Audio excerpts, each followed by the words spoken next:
In the first video we showed you how to download and import our MTPredictor compatible Bloodhound indicators into NinjaTrader 8. Now let's have a look at how to start using them. So this is the chart we left last time. I'm actually just going to change symbol just to something else. You can see there were some setups here earlier today. So once you're loaded on, if you click on up here which says empty template, this will then load Bloodhound. You can see it's just opening up. I'll just bring it into the video. There we go, it's now into the video. So how do we get the MTPredictor indicators into our Bloodhound to start using them?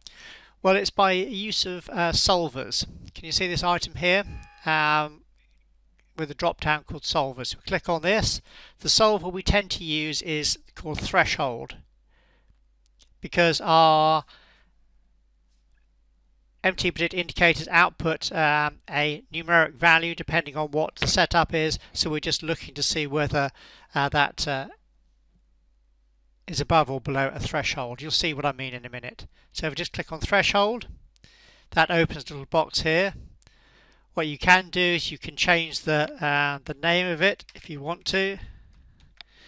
We'll just put that there. Click on it again. Now you can see once we've clicked on it, we have a little set of options open here. So what we do now is click on the three dots here underneath the indicator, because this then allows us to select which indicator is going into this threshold calculation.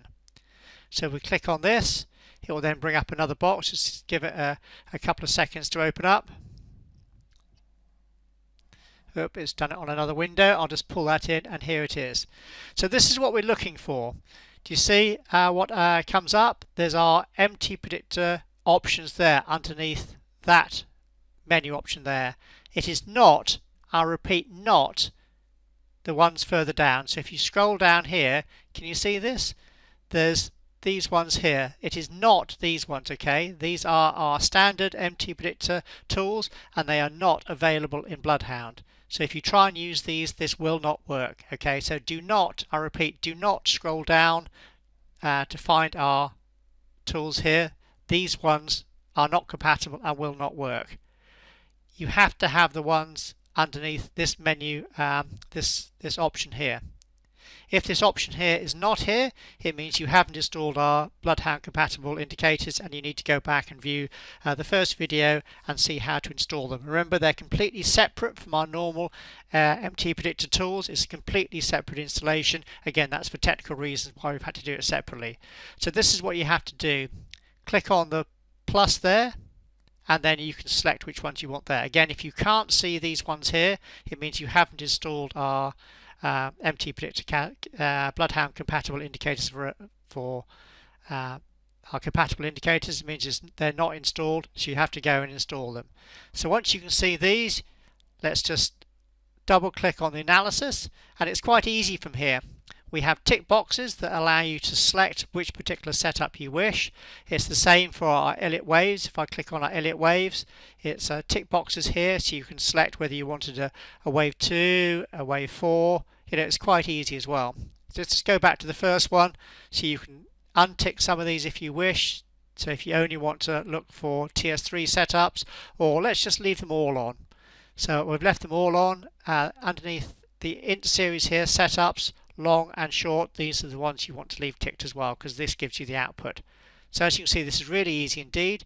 Then do OK. Now we also have to do an output. Just check this is right. Just click on that to get my arrow back. So click on the three items there, three dots. And this is quite easy. So here, this is what I mean about the threshold. So all we're looking for is an output to be above 0 for long setups, and output to be less than 0 for short setups. We don't have to worry about exact numeric values. Each setup does have a numeric value associated with that, and that's outlined on the website if you want to use a different kind of solver. But because we have our tick boxes, as we saw a couple of seconds ago, we don't need to worry about it. So all we need to do is just have greater than 0 for long, less than 0 for short. Now do OK. So to see the result, we just basically easily connect it. So grab that arrow, connect it to the result, and now let's save this. So if I go to main and save this, I'll just call it video 2 just for the sake of anything. You can save it. Now let's close this box here. We close it, and there's the setups you can see on the chart. Sometimes you have to click F5 to refresh the chart. That's a good thing to do, but you can see our Bloodhound outputs are then coming onto your chart there as well. So you can see there was our TS3 cell, and you can see it gave a -1 output in Bloodhound. There was a buy setup there, and here you can see it gave our +1 output in Bloodhound. So that allows you to then get our setups into Bloodhound. If I now click back on up there, you can now start adding filters, you now start adding logic, you now start adding different solvers to then do a combination of whatever kind of setups you wish and build your trading plan to be unique and special to you. But all this video basically covers is how to get the MTPredictor setups into Bloodhound. As you can see, it's really easy indeed. It's literally a case of just solver, go down to threshold.